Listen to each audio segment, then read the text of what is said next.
नमस्कार, इस खास पेशकश में आपका स्वागत है। मैं हूं रश्मि श्रीवास्तव आपके साथ। राज्यसभा चुनाव के बाद बिहार में अब एक और चुनाव की चर्चा शुरू हो गई है। एक सीट पर होने वाले उपचुनाव को काफी हाई प्रोफाइल माना जा रहा है और इसके पीछे की वजह भी काफी खास है।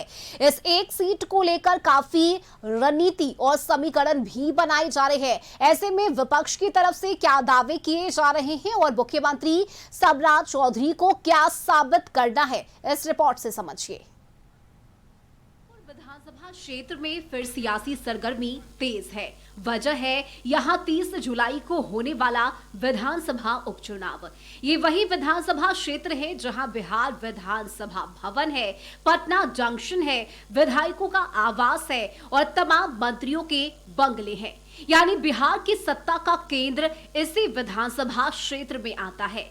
ये सीट खाली हुई है नितिन नवीन के इस्तीफे से। बीजेपी का राष्ट्रीय अध्यक्ष बनाए जाने और राज्यसभा के लिए चुने जाने के बाद नितिन नवीन ने बांकीपुर विधानसभा सीट से इस्तीफा दिया और अब आरजेडी इस सीट पर जीत को लेकर बीजेपी के लिए अग्नि परीक्षा बता रही है। इस चुनाव में भारतीय जनता पार्टी के लिए अग्नि परीक्षा है, क्योंकि उनके राष्ट्रीय अध्यक्ष नितिन नवीन जी अपने परिवार को लड़ाते हैं या पार्टी के कार्यकर्ता को, ये देखने वाली बात होगी। भारतीय जनता पार्टी के राष्ट्रीय अध्यक्ष बांकीपुर का विकास कहीं नहीं किए।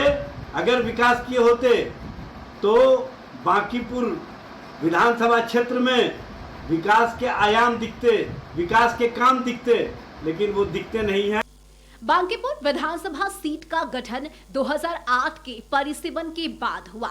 2010 के विधानसभा चुनाव में पहली बार बांकीपुर सीट पर चुनाव हुआ और हर चुनाव यानी 2010, 2015, 2020 और 2025 में नितिन नवीन बांकीपुर से जीते।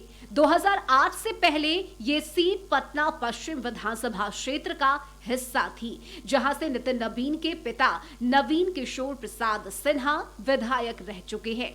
वे पटना पश्चिम से 4 बार विधायक चुने गए, यानी 1985 से पटना पश्चिम बांकीपुर से नवीन परिवार चुनाव नहीं हारा, जबकि बांकीपुर से कांग्रेस आरजेडी उम्मीदवार की हमेशा हार हुई है और बीजेपी फिर विपक्ष को चुनाव के लिए चुनौती दे रही है। बांकीपुर उपचुनाव की घोषणा का आभास तेजस्वी यादव को पहले से था। इस कारण से अपनी पार्टी का स्थापना दिवस पहले मनाकर तेजस्वी यादव विदेश भागने की तैयारी कर चुके हैं। तेजस्वी यादव को पहले से डर है कि उनके पार्टी के कैंडिडेट का बांकीपुर उपचुनाव में जमानत जब्त होगी। तेजस्वी यादव को चैलेंज करता हूं कि तेजस्वी यादव को हिम्मत है तो बांकीपुर से उपचुनाव में खड़े होकर के दिखाएं और अपनी जमानत को बचा करके दिखाएं।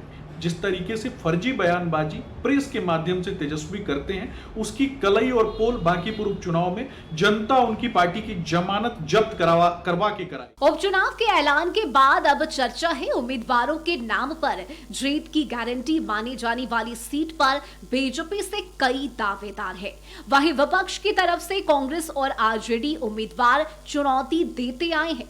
वहीं अब चर्चा चल रही है कि जनसुराज के सूत्रधार प्रशांत किशोर की चुनावी लड़ाई में उतरने की।